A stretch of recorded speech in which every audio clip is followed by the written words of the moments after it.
Hello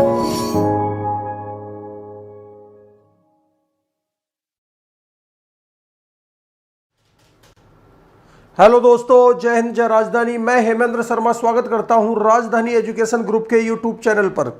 जी हां दोस्तों, हमारा जो पाठ चल रहा था रहीम जी के नीति परक प्रेरणास्पद मानवीय संवेदनाओं से ओतप्रोत दया, प्रेम, करुणा, भक्ति, श्रद्धा, विश्वास को दृष्टिगोचर कराने वाले, दिखाने वाले कुछ दोहे चल रहे थे। बड़े ही इंटरेस्टिंग दोहे थे और ये दोहे वर्तमान परिप्रेक्ष्य में बड़ा ही महत्व रखते हैं, बड़ा ही अद्वितीय स्थान है दोस्तों इनका। उन्हीं दोहों की चर्चा यहाँ पर मैं लेके आया हूँ आपके बीच में। कुछ हमने पढ़ चुके थे, कुछ शेष रह चुके हैं। हर दोहे में देखिए दोस्तों, रहीम दास जी ने हर दोहे में कुछ ना कुछ संदेश निहित किया है, चाहे परोपकार का हो, चाहे स्वार्थ की भावना का को दूर करने का भाव हो, और चाहे कोई भी बात हो, मतलब हर उसमें कि किस तरह से लोग अपने जीवन को व्यतीत कर रहे हैं और वर्तमान में वो दोहे किस प्रकार से आज उनके महत्व को स्पष्ट कर रहे हैं। दोस्तों, कल की क्लास में हमारा हो चुका था, क्या हो चुका था, मैं एक बार रिपीट कर रहा हूं कि बिगड़ी बात बने नहीं, लाख करो किन कोए, और रही मन फाटे दूध को, मथे न माखन होए। दोस्तों, एक बार अगर बात बिगड़ गई, एक बार अगर आदमी के द्वेष पैदा हो गया, शत्रुता का भाव पैदा हो गया, कलह की स्थिति पैदा हो गई, तो दोस्तों बिगड़ी हुई बात फिर बनती नहीं है। चाहे मनुष्य कितना भी अथक प्रयास कर ले, लेकिन बिगड़ी हुई बात को बनाना असंभव है। तो क्या कहा था कि बिगड़ी बात बने नहीं। जब बात बिगड़ गई, अरे कोई बात बिगड़ गई तो लाखों करोड़ों उपाय कर लो दोस्तों, वह बात नहीं बन सकती है। बिगड़ी बात कभी भी नहीं बन सकती है। अगर एक बार बात बिगड़ गई तो समझो बिगड़ गई, चाहे उसके लिए मनुष्य को कितना भी प्रयास करना पड़े, वह बात वापस नहीं बनती है। क्योंकि रहीमदास जी ने क्या कहा था, मैंने क्या कहा था भाई साहब, दृष्टांत, पूरे में दृष्टांत अलंकार देखने को मिल रहा है भाई। पूरे के पूरे जितने भी दोहे हैं, इन दोहों में दृष्टांत अलंकार देखने को मिल रहा है। और यहां पर भी मिल रहा है, क्या मिल रहा है कि लाख करो किन कोय, और फिर इधर देखो कि रहीमन फाटे दूध को। रहीमदास जी कहते हैं कि फटे हुए दूध को कितना भी मथ लो भाई, कितना भी मथ लो, लेकिन उसमें से क्या मक्खन नहीं निकलता है, घी नहीं निकलता है। ये मैं बखूबी से कल चर्चा हो चुकी थी दोस्तों। अब मैं अगले की ओर लेके आ रहा हूं, बड़ा ही इंटरेस्टिंग है, और ध्यान समझना कि विपत्ति भय धन ना रहे, जो रहे लाख करोड़। तो क्या कही है कि विपत्ति भय धन ना रहे, रहे जो लाख करोड़। देखो क्या संदेश दिया है कि जब आदमी का बुरा वक्त आता है, जब आदमी का बुरा समय आता है, जब आदमी विपत्ति से ग्रसित हो जाता है, तो दोस्तों उसके पास जो धन संपदा है, जो ऐश्वर्य है, वो जो वैभव है, वह सब कुछ समाप्त हो जाता है। कब?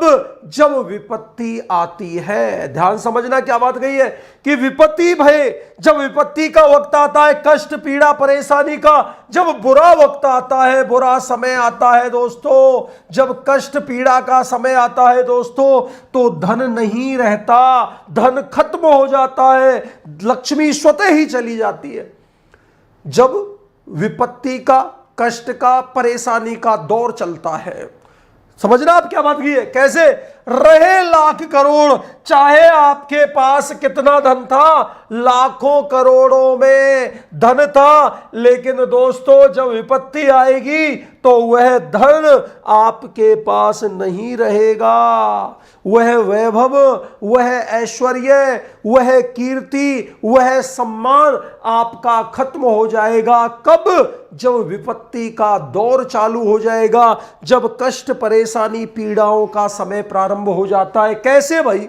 अब दृष्टांत की पूर्ति करते, अब दृष्टांत की कर रहे, देखना कैसे। और उपमा, ज्यो, ध्यान देना कौन सा अलंकार हो रहा है, उपमा हो रहा है, और कौन सा आ रहा है, दृष्टांत। तो दोस्तों हर दोहे में दृष्टांत है, हर दोहे में दृष्टांत है, ध्यान रख लेना। और बहुत इंटरेस्टिंग बात कि नभ तारे छिप जाते हैं आकाश। नभ किसे कहते हैं भाई साहब? आकाश में तारे छिप जाते हैं ज्यों रही में भय भोर। जब प्रातः काल होता है दोस्तों, देखो रात के समय में आकाश में तारे टिमटिमाते हुए नजर आते हैं, और जैसे ही प्रातः काल होता है, जैसे ही सुबह का वक्त प्रारंभ होता है, भोर होता है, तो वो तारे दिखाई देना बंद हो जाते हैं, वो तारे डूब जाते हैं दोस्तों। वही बात यहां पर कही है क्या, कि विपत्ति जब आती है, इधर देख रहा मैं क्या देख रहा हूं, जब मनुष्य कष्ट में होता है, जब मनुष्य पीड़ा में होता है, और जब मनुष्य विपत्ति का समय आता है मनुष्य के ऊपर, तो दोस्तों चाहे उसके पास लाख हो, चाहे उसके पास करोड़ों रुपए हो, वह धन नष्ट हो जाता है, वह लक्ष्मी रूठ कर चली जाती है। जब विपत्ति का दौर चालू होता है, जब कष्ट का समय चालू होता है, ध्यान समझना, मैं दो बार उच्चारण कर रहा हूं। कैसे?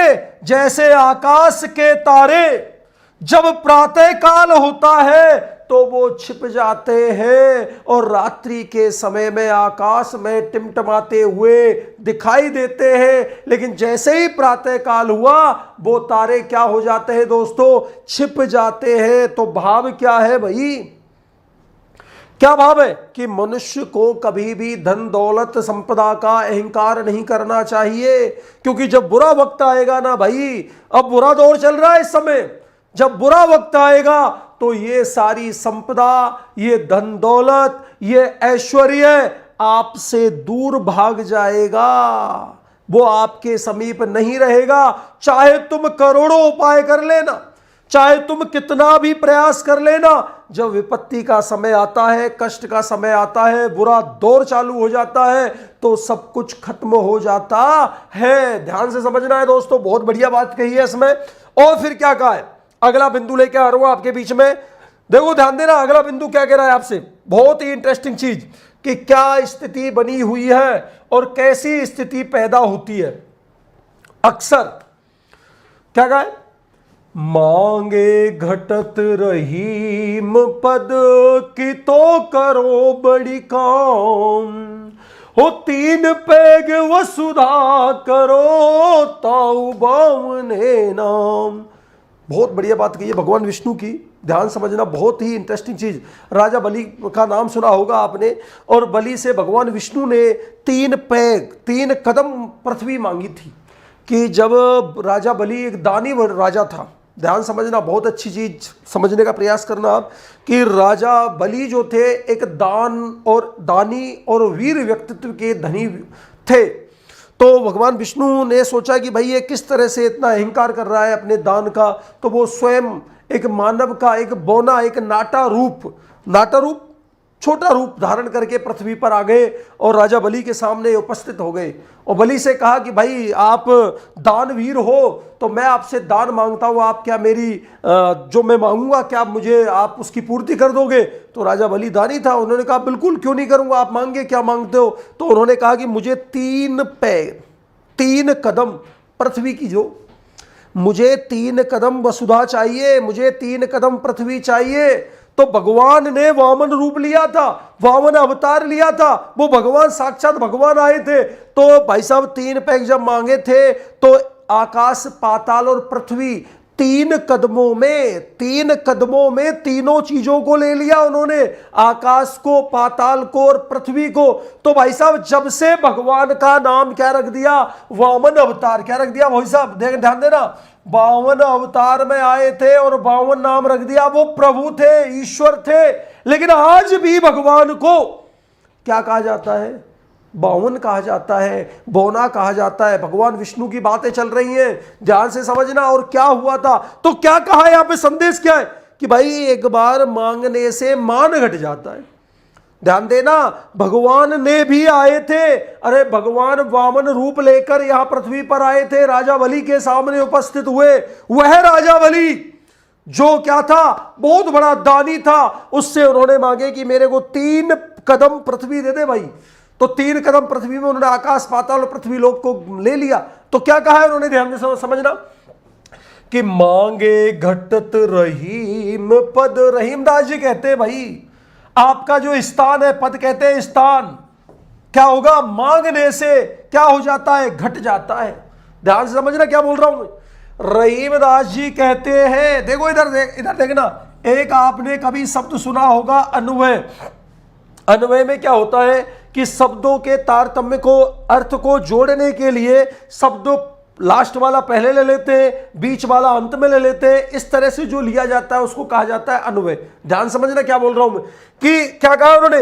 रहीमदास जी कहते हैं कि मांगने से आपका जो पद है, आपका जो स्थान है, आपका जो वर्चस्व है, वह क्या हो जाता है? घट जाता है। बोले तो कम हो जाता है। बिल्कुल, याचना करने से पद की हानि होती है। बिल्कुल सटीक जवाब है कि याचना करने से, मांगने से पद की, आपके जो जिस लेवल पे हो आप, वह पद क्या हो जाता है? कम हो जाता है। कि तो करो बड़ी काम, चाहे आप अपने जीवन में कितना बड़ा काम कर लेना। अरे याचना करने से आपका पद कम होता है। अब चाहे तुम कितना बड़ा काम कर लो, लेकिन आपका पद दोस्तों नीचा हो चुका है, आपका पद कम हो चुका है। कैसे? 3 पैग वसुधा करो, ताहु बावरे नाम किसके? श्री विष्णु जी। अरे विष्णु भगवान ने कौन सा अवतार लिया था? 52 अवतार लिया था। क्यों लिया था? वो दानवीर राजा कौन? बलि से दान लेने के लिए, भीख लेने के लिए, भिक्षा लेने के लिए, या मैं कह दूं भिक्षुक बनकर। क्या बनकर भाई? अरे भिक्षुक बनकर कौन गए थे? भगवान विष्णु गए थे, 52 बौना रूप लेकर के। अब देखना, भगवान विष्णु को आज भी लोग किस नाम से जानते हैं भाई? 52 नाम से जानते हैं, 52 अवतार के नाम से जानते हैं। तो ताऊ देखो क्या कहे कि ताऊ 52 नाम, फिर भी भगवान विष्णु का नाम क्या है? वामन नाम है, बौना नाम है। एक क्यों भाई? अरे भगवान के अवतारों में 52 अवतार भी माना गया है। अब आपको एक प्रश्न बन रहा है कि भगवान विष्णु ने 52 रूप क्यों लिया? क्यों लिया? जवाब है आपके पास, राजा बलि की परीक्षा लेने के लिए। अरे राजा बलि बड़ा दानवीर बना हुआ था। अरे दानवीर, उसकी चर्चाएं थी पूरे जगत में, पूरे ब्रह्मांड में, कि बहुत बड़ा दानी राजा है बलि।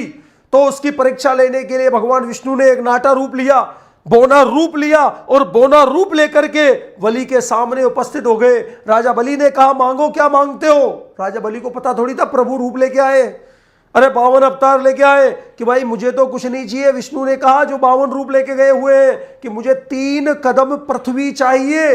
3 कदम पृथ्वी, 3 कदम पृथ्वी में सब कुछ, राजपाट सब कुछ दे दिया। किसने? बलि ने। क्योंकि प्रभु तो उसकी परीक्षा ले रहे थे, और वही परीक्षा में राजा बलि सफल हुए। अब देखना, तब से ही भगवान विष्णु को, अरे भगवान विष्णु ने बहुत काम किए भाई। श्री कृष्ण का रूप लिया है, नहीं लिया है क्या? राक्षसों का मर्दन किया, राक्षसों का वध किया है, कंस जैसे राक्षस का वध किया है, बहुत सारे काम किए हैं। लेकिन भगवान विष्णु को आज भी किस नाम से जाना जाता है? 52 नाम से जाना जाता है। तो वही चीज यहां पे कही है। क्या कही है? कि मांग घटत रहीम पद। रहीमदास जी कहते हैं कि आप अगर मांगते हो तो आपके पद की हानि होती है। मांगने से आपके पद की हानि होती है। क्यों भाई? चाहे उसके बाद आप कितना भी बड़ा काम कर लो, चाहे आप कितने भी बड़े पैसे वाले बन जाओ, चाहे आप बहुत बड़े अरबपति खरबपति बन जाओ, लेकिन मांगा अगर आपने तो आपके पद की क्या हुई है भाई? क्षति हुई है, आपका पद कम हुआ है। जिस प्रकार से भगवान विष्णु का अवतार, भगवान विष्णु ने अवतार लेकर के, किसका अवतार? 52 अवतार लेकर के राजा बलि के सामने उपस्थित हुए और 3 कदम पृथ्वी मांगी। इसीलिए उनको क्या नाम दिया गया था? क्या नाम दिया गया था? 52 अवतार कहा जाता है। बिल्कुल सीधा सा जवाब है दोस्तों। आगे लेके आ रहा हूं, ध्यान समझना, बहुत ही इंटरेस्टिंग चीज। अगली, ओ मान सहित विष खाए के शंभु भय जगदीश। तो क्या बात की है कि मांग सहित विष खाए के शंभु भय जगदीश, ओ बिना मान अमृत पिए राहु कटायो शीस। मान सम्मान की बात की गई है यहाँ पे भाइयों, कि किस तरह से आदमी का मान होता है, किस तरह से आदमी का सम्मान होता है। और एक बहुत ही इंटरेस्टिंग बात जो यहाँ पर उपस्थित हो रही है उसको थोड़ा सा समझना है आपको। क्या बात कही है यहाँ पर, थोड़ा सा ध्यान देना है दोस्तों, और उस बात को मैं आपके बीच में लेके आ रहा हूं। ये देखना, जगदीश, जगत प्लस ईश। जगत किसे कहते हैं भाई साहब, संसार, और ईश किसे कहते हैं, स्वामी, मालिक। संसार का स्वामी कौन है भाई, परम पिता परमात्मा। परमात्मा बोलो हाँ या ना।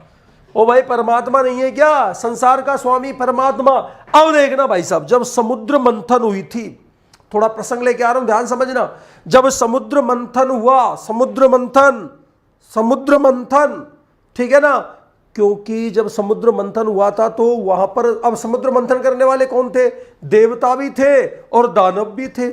अरे दैत्य भी थे और सुर भी थे, देवता भी थे और दानव भी थे। समुद्र जब मंथन हो रहा था दोस्तों, तो उसमें अमृत भी निकला, उसमें विष भी निकला। तो सबसे पहले विष निकला। अब जब विष को अब कौन पिए, कौन ग्रहण करे। अगर विष, देखो पूरी सृष्टि, पूरा ब्रह्मांड सब कुछ खत्म हो जाता अगर विष को भगवान शिव धारण नहीं करते। तो उस विष के कलश को लेकर के, अरे दानवों ने तो कह दिया, दानवों की दादागिरी चल रही थी उस समय। अरे दानवों की दादागिरी थी, देवताओं कह दिया ये आपको पीना है, हम कुछ नहीं जानते, ये तो आप ले जाओ इसको। ये बात किसने कह दी, दानवों ने देवताओं से कह दी। अब देवता व्यथित, देवता परेशान, क्योंकि अब ना तो हम इसको कहीं फैला सकते, ना ही हम इसको कहीं छिपा सकते। तो किसके पास जाएं, तो सीधे पहुंच गए भगवान शिव के पास। क्या लेकर के, उस कलश को लेकर के। किस कलश को, जिसमें क्या भरा हुआ है, कालकूट, जहर भरा हुआ है, गरल भरा हुआ है, जो समुद्र मंथन में निकला है। उस जहर को लेकर के पहुंच गए हैं भगवान शिव के पास, और सह सम्मान मान सहित उन्होंने विनय किया, प्रार्थना की भगवान शिव से कि हे प्रभु, समुद्र मंथन में यह निकला है, गरल निकला है, जहर निकला है, आप इसको कृपा करके धारण कीजिए, आप ही इसको पचा सकते हो, आप ही इसका पान कीजिए। तो मान सम्मान के साथ, उन्होंने विनय के साथ, ध्यान देना सबसे इंपॉर्टेंट चीज क्या आ रही है, कि मान सम्मान के साथ, उन्होंने विनय के साथ प्रार्थना की। किसने प्रार्थना की, देवताओं ने प्रार्थना की। किससे प्रार्थना की, भगवान शिव से। तो क्या कहा कि मान सहित विष खाए के, अरे मान के साथ सह सम्मान विष को खाया, विष को पिया। और भगवान किसने पिया भाई, शिव जी ने पिया। और भगवान शिव जी क्या कहलाए, इस जगत के संरक्षक, इस जगत के पालनहार, इस जगत के रक्षक परम पिता परमात्मा कहलाए। ध्यान समझना, जगदीश कहलाए। मान सहित, मान के साथ विष को खाया, विष को पिया। किसने, भगवान शिव ने। और शिव क्या कहलाए, जगदीश कहलाए। क्या कहलाए भाइयों, भगवान शिव जगदीश कहलाए। ध्यान समझना, बहुत ही इंटरेस्टिंग चीज चल रही है। और बिना मान अमृत पिए। अब देखना भाई, उस समुद्र मंथन में अमृत भी निकला था। ध्यान समझना मैं क्या बोल रहा हूं। उस समुद्र मंथन में उस समय दादागिरी चलती थी दानवों की खूब। तो विष निकला, तो विष तो जबरदस्ती दे दिया, किसको दे दिया, देवताओं को, कि ले जाओ। और भगवान शिव ने, आपको ध्यान हो तो भाई साहब, नीलकंठ कहा जाता है। किसको कहा जाता है, नीलकंठ, भगवान शिव को कहा जाता है। आशुतोष कहा जाता है, शीघ्र प्रसन्न होने वाले हैं ये आशुतोष, भगवान शिव को कहा जाता है। नीला है कंठ जिनका। शिव ने किसको पी लिया, अरे शिव ने किसको पी लिया, जहर को पी लिया, अंदर नहीं जाने दिया, अपने कंठ में ही रोक लिया। इसीलिए उनका कंठ जहर के कारण क्या हो गया था, नीला पड़ गया था। इसीलिए उनको क्या कहा जाता है दोस्तों, नीलकंठ कहा जाता है। ध्यान समझना क्या कहा है उन्होंने, मैं क्या बोलने जा रहा हूं, कि जब समुद्र मंथन हुआ, पहले जहर निकला। जहर देवताओं की दादागिरी, क्या कहा, सॉरी दानवों की, कि पकड़ो तुम ही जहर, तुम ही पियो, या कहीं पे इसका डिस्ट्रॉय जो भी करना है, खत्म करना है, नष्ट करना है, वो आपकी टेंशन है। मान सहित कहा ले गए उसको, शिव जी के पास ले गए, शिव जी ने उस जहर को पिया, पिया उन्होंने, नीलकंठ कहलाए, जगदीश कहलाए। अब उस समुद्र मंथन में अमृत भी निकला। अमृत जब निकला तो देवता राक्षस 9-2-11 हो गए उस अमृत के कलश को लेकर। देवता देखते रह गए, अरे देवता देखते रह गए, दानव ले गए। अब भगवान विष्णु देख रहे थे इस सारे क्रियाकलाप को, इस सारे क्रियाकलाप को भगवान विष्णु देख रहे थे। भगवान विष्णु ने मोहिनी रूप लिया और मोहिनी रूप लेकर के वह कलश अपने अंडर में किया, अपने अपने पास में लिया उसको। किसको? कलश को मोहिनी रूप लेकर के, और दानवों की और देवताओं की लाइन पंक्तिबद्ध बिठाया और उनको पिलाया। जब पिला रहे थे तो वो क्या हुआ था, देखो ईश्वर की मर्जी थी, भगवान को तय था ऐसा करना कि जैसे ही वो कलश जब पिला रहे थे किनको, देवताओं को, तो इस बात का पता लग गया। किसको? राहु को। किसको पता लग गया था? राहु को। ध्यान समझना, राहु को पता लग गया था। ये पंक्ति बनी हुई थी, एक तरफ देवताओं की, एक तरफ दानवों की। तो देवताओं दानवों की पंक्ति में बैठा हुआ था कौन?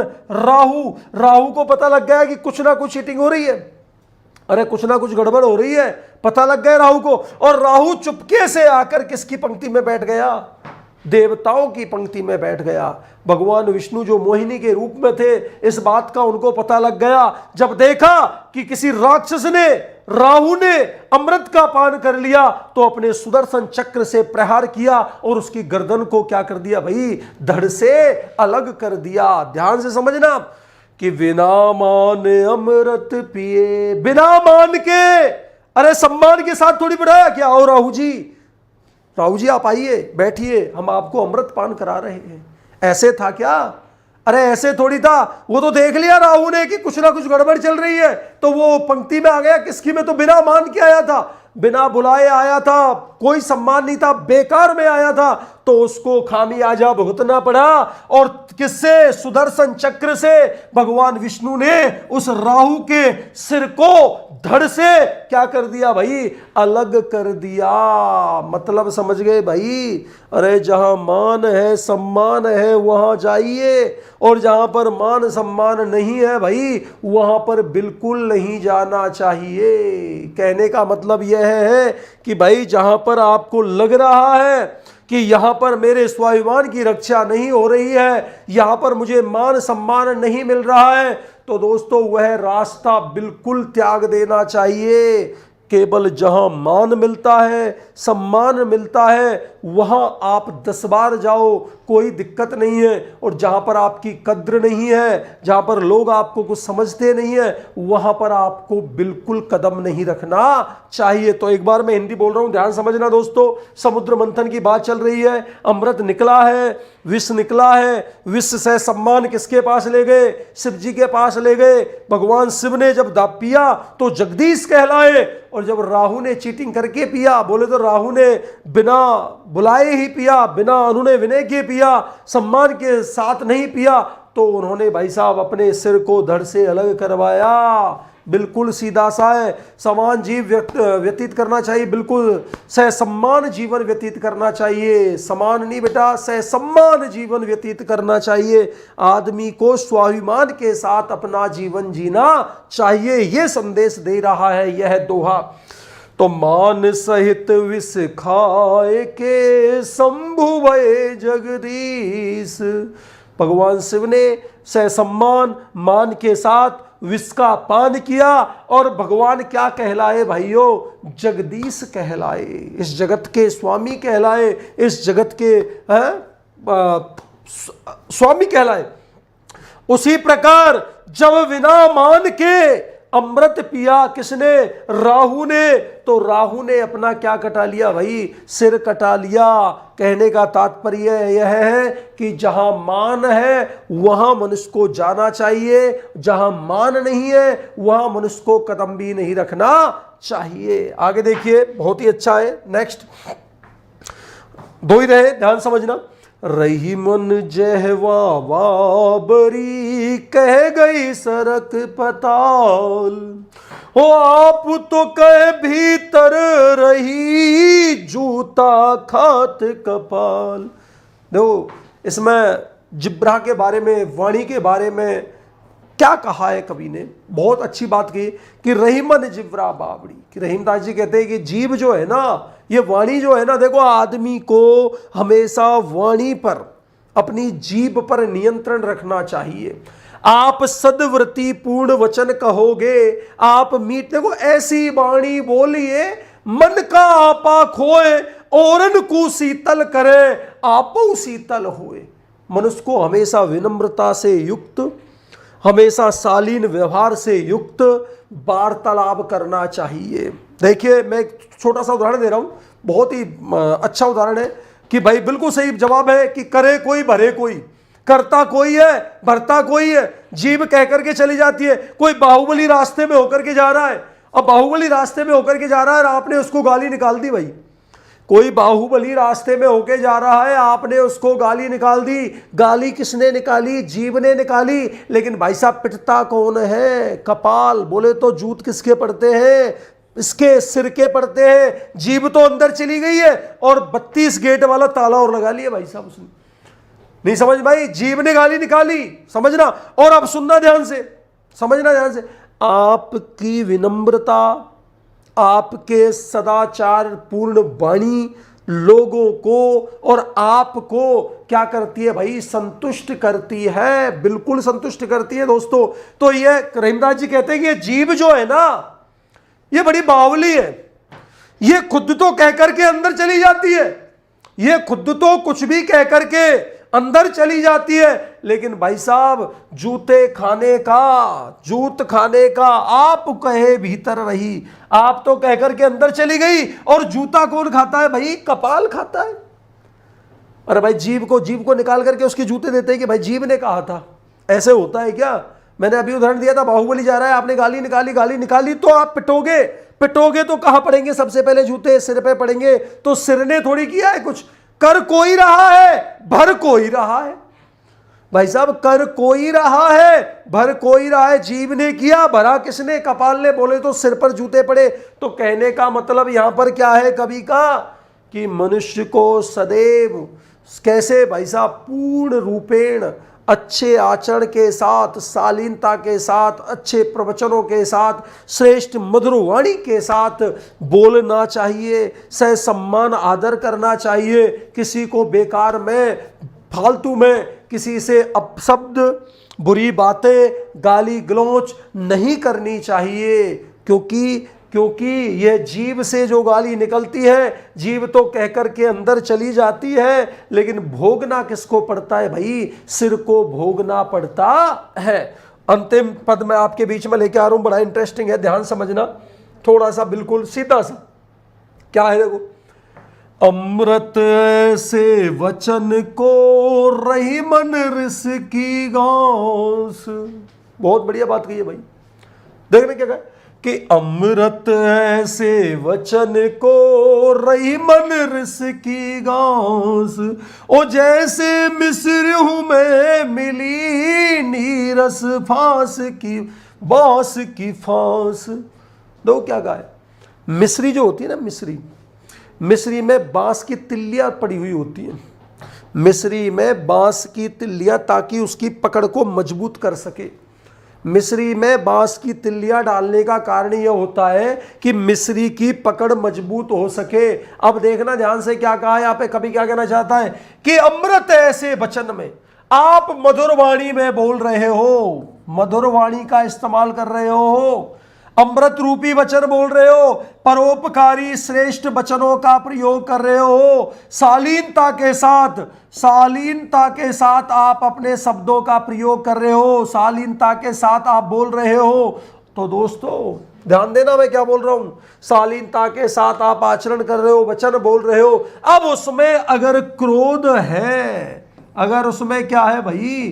क्रोध है। क्रोध अगर आ गया आपको, क्रोधपूर्ण वचन आपने बोल दिया उन शालीनता के बीच में, तो भाई वहां पर रहीमन रिस की गांस तो वह भाई गांठ का ही काम करेगी, आपके वक्तव्यों को तोड़ देगी, आपके वक्तव्य जो आप बोल रहे थे उनका प्रभाव खत्म कर देगी, बिल्कुल खत्म कर देगी।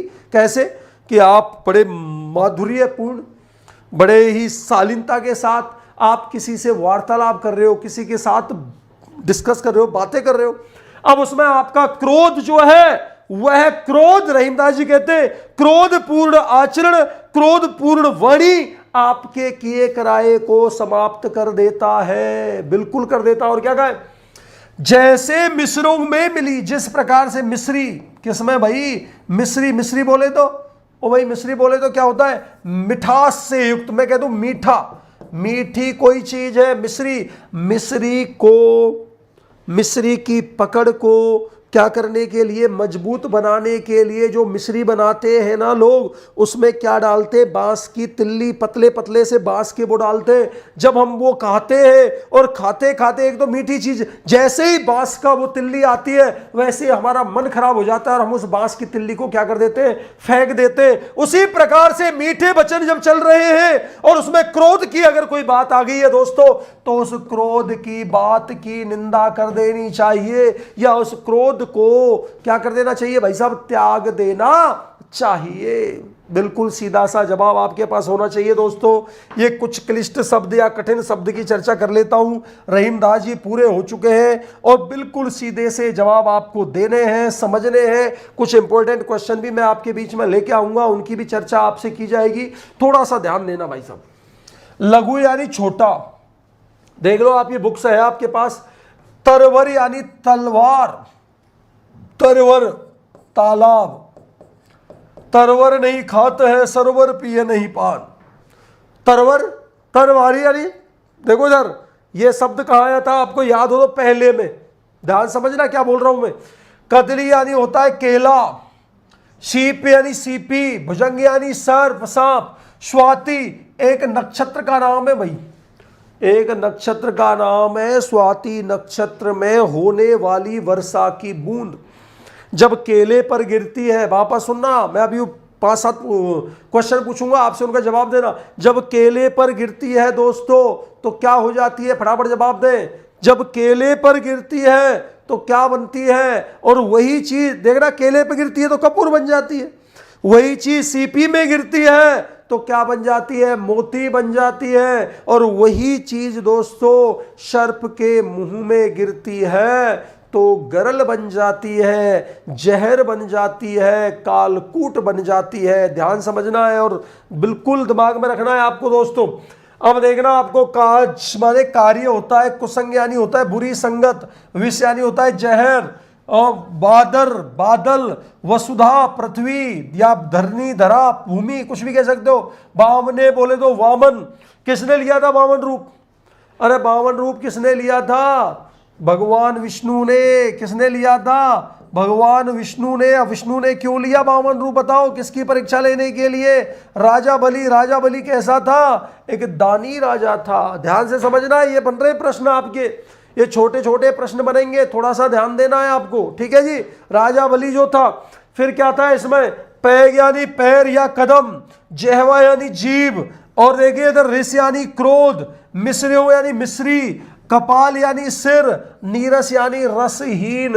ये शब्दार्थ आपको आपके दिमाग में रखने हैं, छोटे छोटे से शब्दार्थ हैं, बिल्कुल आपको जवाब देना है इन शब्दार्थों का। मैं आपके बीच में छोटे से प्रश्न, पहले मैं आपके बीच में छोटे छोटे क्वेश्चन कुछ लेके आ रहा हूं, थोड़ा सा ध्यान देना है और तुरंत आप अपने कमेंट्स में जवाब भी दे सकते हो।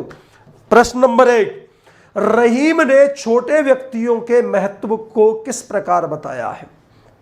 ध्यान समझना, रहीम ने छोटे व्यक्तियों के महत्व को किस प्रकार बताया है, क्या दृष्टांत दिया है कि सुई और तलवार का उदाहरण देकर। उत्तर क्या लिखोगे भाई, रहीमदास जी ने सुई और किसका देकर, तलवार का उदाहरण देकर छोटे और साधारण लोगों के महत्व को दिखाया है कि सुई का काम तलवार से नहीं किया जा सकता है भाइयों, सुई का काम तलवार से। बिल्कुल सही जवाब दे रहे हैं आप। देखिए अगला क्वेश्चन बहुत ही इंटरेस्टिंग प्रश्न है आपके बीच में कि वृक्ष को फलता फूलता बनाने के लिए, वृक्ष जो होता है ना उसको फलता फूलता बनाने के लिए किसे सींचना चाहिए, याद हो तो आपको, एक सादे सब सदे सब सादे सब जाए और रही मन मूल सींच बो। याद आ गया होगा, किसको सींचना है बोलिए,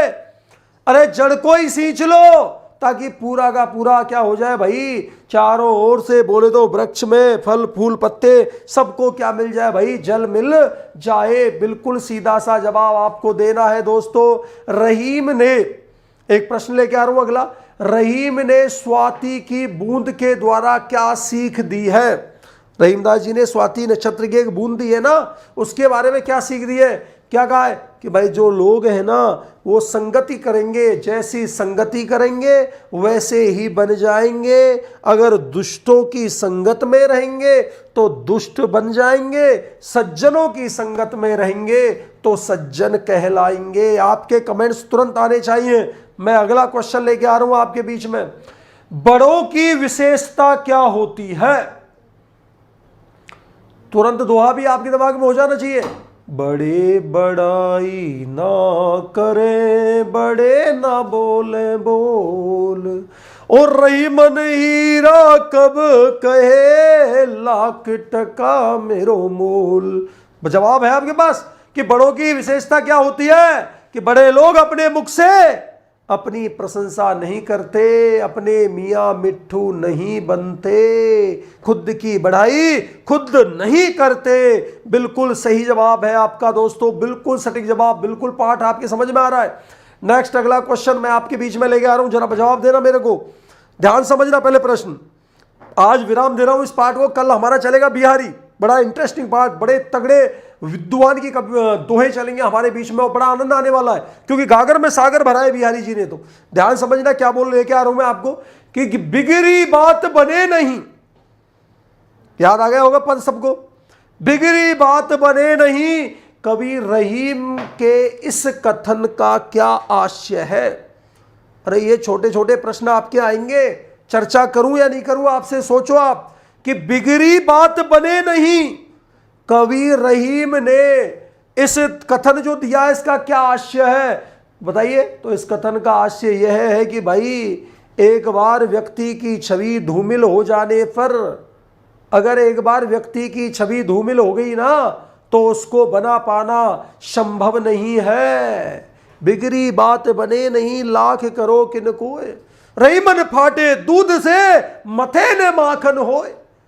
बताओ हो सकता है क्या? नहीं हो सकता है। फटे हुए दूध को कितना भी मत लो भाई, उसमें से मक्खन नहीं निकलेगा। ध्यान से समझना है। और जवाब बिल्कुल सटीक उत्तर है कि बिगड़ी बात बने नहीं का क्या संदेश देना चाह रहा है? बात यह कहना चाह रहा है कि अगर आपकी छवि धूमिल हो गई, समाज में आपका स्टेटस गिर गया, तो भाई साहब वो नहीं बनेगा, फिर असंभव है, संभव ही नहीं है। एक बार छवि धूमिल हुई, उसको बनाना मुश्किल है, नहीं बन पाएगी। तो अगला क्वेश्चन मैं आपके बीच में लेके आ रहा हूं दोस्तों कि कोए और कोयल का अंतर कब ज्ञात होता है? जवाब आपके पास है। कोए और कोयल का अंतर कब ज्ञात होता है? कौन सी ऋतु में होता है? कोए और कोयल का अंतर जब वर्षा ऋतु आती है, जब वसंत ऋतु आती है। कई सारे विद्यार्थी जवाब दे रहे हैं सटासट, वेरी गुड, कि जब वसंत ऋतु आती है तब दोनों का अंतर पड़ता है। अगर कर्ण कटु है ध्वनि, याद है आपको, अगर कर्ण कटु है ध्वनि, कौ कौ की आवाज है तो कौआ है, और भाई कूक है ध्वनि, कर्ण प्रिय है ध्वनि, तो जवाब आपको देना है वह कोयल है। बिल्कुल सीधा रहे, दोनों रहीमन एक से, कब तक? जब बोलत ना आए। नहीं है, कौन सी ऋतु आती है? पावस ऋतु, वर्षा ऋतु आती है, तब दोनों का अंतर पता लगता है। ध्यान समझना दोस्तों। अगला क्वेश्चन लेके आ रहा हूं, रहीम ने कैसे व्यक्ति को दीन बंधु के समान माना है? बंधु भय ना दीन के, याद है आपको? नहीं, दीन सबन को लखत है, दीन ही लखे ना कोई, उसमें आएगा कि दीन सबन को लखत है, दीन ही लखे ना कोई, जो दीन ही लखे दीन बंधु सम होए। तुरंत दोहा आपके जहन में बैठ जाना चाहिए भाई। जवाब आ चुके हैं, बिल्कुल सही जवाब आ रहे, सटीक जवाब आ रहे। क्या बात है।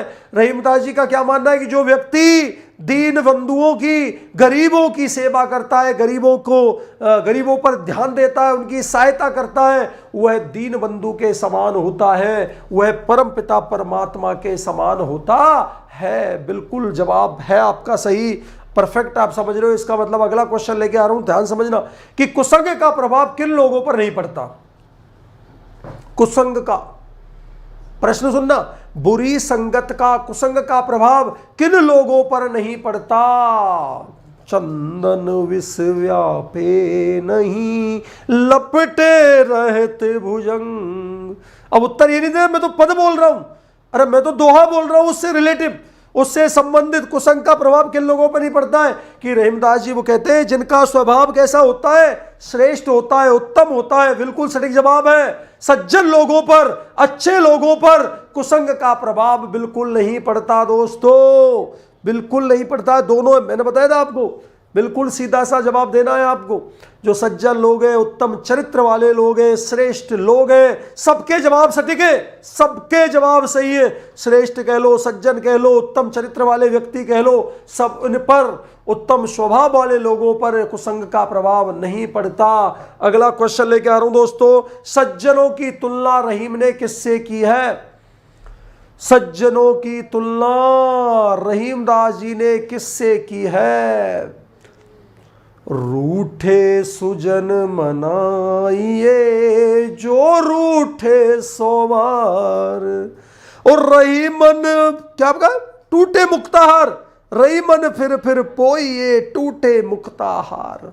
अरे जवाब आप भाई साहब, आप प्रत्येक प्रश्न में दोहा बन रहा है। आपने ईमानदारी से क्लास ली है तो आप दोहे का उच्चारण आपके होठ बोलेंगे, बिल्कुल आपके होठ बोलेंगे कि सज्जनों की तुलना रहीम ने किससे की है। रहीमदास जी ने सज्जनों की तुलना मोतियों से के हार से की है। बिल्कुल सही जवाब आ रहे, वेरी गुड, सारे विद्यार्थी सही सटीक जवाब दे रहे।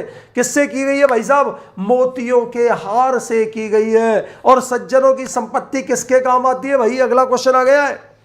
सज्जनों की जो संपत्ति है वह किसके काम आती है, याद है आपको। तरोवर फल नहीं खाते हैं, सरोवर पिए ना पान, भूल गए आप कि सज्जनों की संपत्ति किसके काम आती है। सज्जनों की संपत्ति दोस्तों दूसरों के उपकार के काम आती है, परोपकार के काम आती है, परार्थ के काम आती है, दूसरे लोगों के काम आती है सज्जनों की संपत्ति। धनी व्यक्ति निर्धन हो जाने पर किस बारे में बातें किया करते, जवाब दो भाई साहब। जो धनी व्यक्ति हैं जब निर्धन हो जाते हैं, जब गरीब हो जाते हैं धनी लोग, करे पांचली बात, याद हो तो आपको, धनी पुरुष निर्धन भये, करे पांचली बात, पद तुरंत दिमाग में आना चाहिए आपके।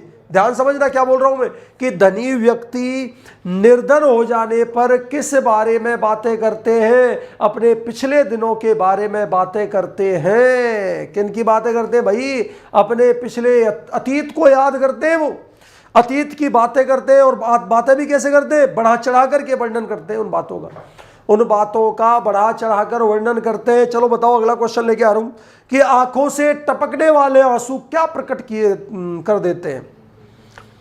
आंखों से टपकने वाले आंसू, जाए निकालो गेहते कसने भेद कह दे। जाए निकालो गेह से, भूल गए शायद आप कि रहीमन आंसू, भूल गए कि आंखों से टपकने वाले आंसू क्या करते हैं, मन के दुख को, मन की वेदना को, मन की पीड़ा को, मन की परेशानी को दूसरों के सामने व्यक्त कर देते हैं। मैंने कहा था घर का भेदी, इसके लिए लोकोक्ति बनी थी, क्या बनी थी, घर का भेदी लंका ढाए। बिल्कुल सीधा सा जवाब आपके बीच में है दोस्तों। मन की व्यथा दूसरों को बताने पर क्या परिणाम होता है, प्रश्न नया आ गया है, प्रश्न नया आ गया। मन की व्यथा दूसरों को बताने से क्या परिणाम होता है, अपने मन की व्यथा हम दूसरे के सामने कहेंगे तो क्या परिणाम होता है, क्या परिणाम मिलेगा, क्या हमारा दुख कम हो जाएगा, क्या दुख लोग बांट लेंगे, बताओ हाँ या ना। कुछ नहीं भाई, अपने मन के दुख दूसरों को सुनाने से दुख को बांटते नहीं है दोस्तों, दुखी व्यक्ति पर हंसते हैं, इठलाते हैं, उल्टा हंसी का पात्र बन जाता है। बिल्कुल सही जवाब, बिल्कुल हंसी के पात्र बन जाते हो और लोग आपके कष्ट की, आपकी वेदना की खिल्ली उड़ाएंगे, आनंद लेंगे, मजे लेंगे। तो दोस्तों रहीमदास जी के जितने भी उदाहरण, हम जितने भी उदाहरणों की चर्चा करें दोस्तों, ये जो इंपॉर्टेंट क्वेश्चन है इन पे आपको ध्यान से समझना, बिल्कुल सीधे से है, आपको थोड़ा सा सोचना है इनके बारे में और जवाब देना है। ये आप को 10 या 15 जितने भी मैंने क्वेश्चन किए, अगर आपको आते हैं तो आप आराम से इनका जवाब दे दोगे दोस्तों। थोड़ा सा ध्यान देना है। चलो बताओ, एक क्वेश्चन और लेकर आ रहा हूं कि जीव की बकवाद का फल किसको भुगतना पड़ता है? रहीमन जिब्रा बाबरी कह गई सरग बताए, ओ आप कहे अंदर गई जूता खाए कपार। तो सिर को, जवाब सटीक बिल्कुल, किसको भुगतना पड़ता है भाई? सिर को भुगतना पड़ता है, बिल्कुल सही जवाब है। मथने पर मक्खन नहीं निकलता। किसको मथने पर मक्खन नहीं निकलता? विकल्प बोल रहा हूं, ठंडे दूध को से, गर्म दूध से, फटे दूध से या मीठे दूध से? किसको मथने पर? रहीमन फाटे दूध से मथे न माखन होए। कैसा दूध भाई? फटे हुए दूध को कितना भी मथ लो भाई, उसमें से क्या नहीं निकलेगा भाई? नहीं निकलेगा दूध। अंतिम क्वेश्चन आपके बीच में एबीसीडी का ही कि भंवरे पड़ने पर, मैंने बताया था, अरे फेरे पड़ने पर याद आ रहा है आपको? फेरे पड़ने पर वक्त मैंने क्या बताया था? स्वार्थ की स्थिति, कि जब काम पड़ता है तो आदमी जूतों सहित पेट में घुस जाता है, और जैसे ही काम पूरा होता है तो आदमी दूसरे की निंदा करना, उपेक्षा करना, भाई तू कौन है, मैं तेरे को नहीं जानता। ये जगत की प्रवृत्ति है, ये जगत की, ये संसार की प्रवृत्ति बनी हुई है, स्वभाव नेचर बन चुका है संसार का। तो भाई साहब, जब फेरे पड़ने के बाद नदी में सिरा देते हैं भाई, किसको सिरा देते हैं? विकल्प बोलो, किसको? हवन के घी को, बोलो हाँ या ना, या फिर कंगनों को, या फिर पूजन की सामग्री को, या फिर दूल्हे के मोर को? किसको? अरे भाई दूल्हे के मोर को, सिरपंच को। Very good. किसको भाई? सिरपंच को, मुकुट को, मोर को, क्योंकि जब तक उसकी वैल्यू है, जब तक फेरे नहीं पड़ते। जैसे ही फेरे पड़े और उसको भाइयों क्या कर दिया जाता है? नदी में प्रवाहित कर दिया जाता है। दोस्तों, ये जो चर्चाएं थी, निबंधात्मक प्रश्न मैं आपसे पूछूं तो आप उनके जवाब दे सकते हो आराम से, कोई दिक्कत नहीं है भाई। इसमें एक तो बेसिक चीज मैंने आपको क्या बताई थी, ध्यान समझना, आप इधर देखना मेरी तरफ। इसमें सबसे जो इंपॉर्टेंट चीज मैं आपसे कह रहा हूं, इधर देखो, एक बात मैं आपको बता रहा था, ये आपको याद रखना है प्रत्येक का। ये जो मैं प्रश्न कर रहा हूं आपसे, कला पक्ष का, और एक दूसरा मैंने बताया था भाव पक्ष का। अब देखना दोस्तों, भाव पक्ष में प्रत्येक पद का अपना अलग भाव है, बोलो हाँ या ना। और कला पक्ष में लगभग मिलती जुलती बात है। पूछो कैसे? अरे बेसिक चीजें बता रहा हूं मैं, बेसिक चीजें भाई साहब। कैसे? हर किसी में दृष्टांत अलंकार है या नहीं है, बताओ। अनुप्रास का भी प्रयोग है या नहीं है? ज्यादातर है। जगह जगह पर उपमा अलंकार का प्रयोग हुआ। तो मैं यूं कह दूं सीधा सा कि अलंकारिक शैली का प्रयोग, बोलो हाँ या ना, जवाब दो आप। ओ भाई, अलंकारिक शैली का प्रयोग हो रहा है। कौन कौन से अलंकार है आपके सामने हैं। और भाई साहब, मैंने क्या कहा था? ब्रज भाषा, कौन सी भाषा का प्रयोग हो रहा है इसमें? ब्रज भाषा का प्रयोग हो रहा है, बिल्कुल ब्रज भाषा का प्रयोग हो रहा है दोस्तों। पूरा का पूरी जो रचना है ब्रज भाषा में। और ये देखो, एक और चीज बताऊं मैं, दोहा छंद है भाई। छंद कौन सा है भाई? दोहा छंद में निर्माण किया है यहाँ पर रहीमदास जी ने। जो अपने ये पद जो दिए हैं ना, नीति परग दोहे, ये कौन से छंद में है? ये दोहा छंद में इनका प्रयोग हुआ है। भूलना नहीं है, दिमाग में रखना है इन चीजों को। ये अब कला पक्ष तो ये हो गया। अब यही देखो आपको भाई, मैं आपसे कह रहा था, एक पंथ दो काज नहीं, आपको तो लाभ ही लाभ है। अरे आपके तो दोनों हाथों में लड्डू है। Very good. उपदेशात्मक शैली, ये देखो ऐसे, उपदेशात्मक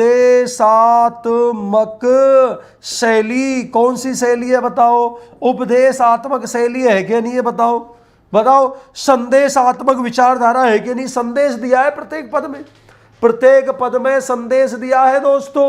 एक मूल भाव निहित है, तो उपदेशात्मक शैली। अब देखो, ये सारी की सारी मैंने आपको एक चीज बताई थी, ध्यान हो तो भाई। पहले करते हैं अपन प्रसंग, बोलो हाँ या ना। फिर करते हैं अपन, बताओ जल्दी से, व्याख्या। प्रसंग के साथ साथ संदर्भ भी चलता है। और फिर तीसरा लिखते हैं अपन, याद है क्या आपको? विशेष। मैंने क्या कहा था? पद में विशेष मत लिखना दोस्तों। पद्य की जब व्याख्या करें तो विशेष मत लिखना। क्या लिखना है विशेष की जगह? काव्य सौष्ठव। क्या लिखना है बताओ? काव्य सौष्ठव। पद्य में सबसे इंपॉर्टेंट विशेष तो हर कोई लिख के आएगा। अरे तीसरा बिंदु विशेष तो हर कोई लिखेगा, आप थोड़ा सा हटके लिखो और आप लिखो काव्य सौष्ठव। अब काव्य सौष्ठव बताओ, इसमें से व्याख्या आ गई, तुम 3 या 4, मुश्किल से 2 या 3 पर्याप्त होते। ध्यान समझना। अब एक चीज तो, सबसे पहली चीज तो कौन सी होगी बताओ? काव्य सौष्ठव सबसे पहले जिस विषय के बारे में बता रहा है वह विषय हो गया। जैसे स्वार्थ की बात बताइए, जैसे परोपकार की बात बताइए, तो वो चीज लिख दो, ठीक है। अलंकार दृष्टांत है, ब्रजभाषा है, उपदेशात्मक शैली है, और क्या लिखोगे? अरे 4 बिंदु हो गए, प्रत्येक के विशेष में 4 बिंदु दे सकते हो। ये सारी की सारी चीज दोस्तों कला पक्ष के अंतर्गत निहित है। और भाव में प्रत्येक पद का अपना स्वयं का एक भाव है, प्रत्येक पद अपने एक भाव को निहित किए हुए छिपाए हुए हैं। तो वो चीज हमारी किस में आ जाएगी दोस्तों? भाव में आ जाएगी। बड़े क्वेश्चनों की चर्चा इतनी नहीं हो सकती है, क्योंकि अगर अपन क्वेश्चनों की सबकी चर्चा करने लगे तो पूरा दिन चाहिए। कल हम जो पढ़ने जा रहे हैं वह चलेगा दोस्तों सतसैया के दोहे, जो नाविक के तीर देखन में छोटे लगे और घाव करे गंभीर। बड़ा ही इंटरेस्टिंग पार्ट कल प्रारंभ होने जा रहा है दोस्तों। विहारी की चर्चा हम करेंगे कल दोस्तों। अभी हम क्लास को देते हैं विराम, यहीं रुकते हैं। जय हिंद, जय राजधानी, धन्यवाद दोस्तों। एग्रीकल्चर में है शानदार कैरियर, और एग्रीकल्चर मतलब राजधानी फाउंडा पचकोड़िया जयपुर राजस्थान। एग्रीकल्चर में राजस्थान ही नहीं, नॉर्थ इंडिया का किंग कौन, फैसला आप करें। राजधानी फाउंडा ने इस साल दी है ICR में हिंदुस्तान की कैटेगरी की 8वीं रैंक और सामान्य वर्ग की 60वीं रैंक। राजस्थान जेड 2020 में टॉप 10 में से 8 विद्यार्थी, टॉप 50 में 22 विद्यार्थी राजधानी फाउंडा पचकोड़िया के। बिना जेड सीधे प्रवेश 2019 में राजस्थान की 63% सीटों पर राजधानी ने किया कब्जा। जहां 90% बच्चे कर रहे हैं 12वीं के बाद तैयारी में 1-2 साल खराब, वहीं राजधानी मचा रहे धूम। 12वीं के साथ ही जेट 2020 में 480 में से निशांत यादव ने प्राप्त किए 408 नंबर, यश शर्मा ने 394 नंबर। इस वर्ष इंस्पायर अवार्ड के रूप में मिलने वाली है 2 करोड़ 60 लाख रुपए की स्कॉलरशिप।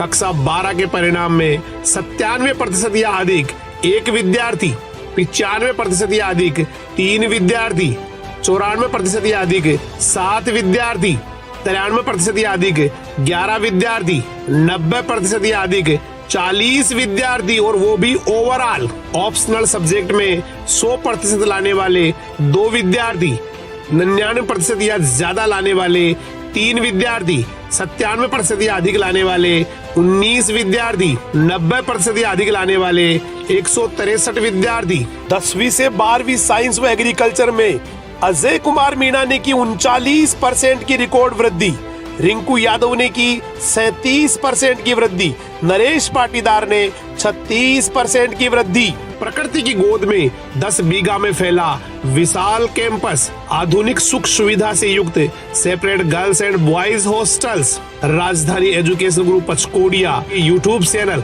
व मोबाइल ऐप पर रोजाना ऑनलाइन क्लासेस भी।